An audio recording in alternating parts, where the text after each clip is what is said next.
Good morning mga kapakners. Ayan, may luto na naman ang ating favorite chef. Tingnan natin kung anong kalalabasan ng kanyang. Ba't kasama naman yung balat? Kasama yung balat. Ay, props lang pala naman para aesthetic. Oh, galing mo, itlog dalawa ang dilaw. Ano? Daming magic, sarap naman. Ano yung inihalong yun?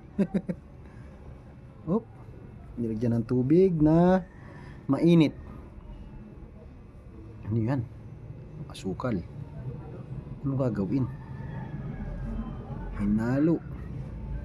Gulaman ito. Gulaman na ipiplex sa atin.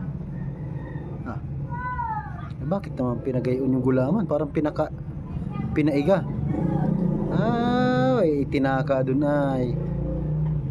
Kakaibang design ng gulaman yan ah. Food color. Hinalo. Tapos maraming gustong parang masarap na yung style lang yung gulaman, parang paiigahin mo ano. Kutsara at butas. Next, gulaman huli. Gulaman yun. Lagyan tubig. Maraming gustong i-flex sa atin. Puro merienda ngayon, hindi ulam. Puro merienda ang gustong i-flex sa atin ito. Gulaman na may margarin. Gulaman na may margarin. Dami. Nalaglag lang pala. Tapos parang ako hindi familiar doon sa ganong gulaman na may margarin. Kakaiba ito. Inibabaw siya ron. Pandan. Lalagyan ng pandan yung iba na naman ito. Iba na naman.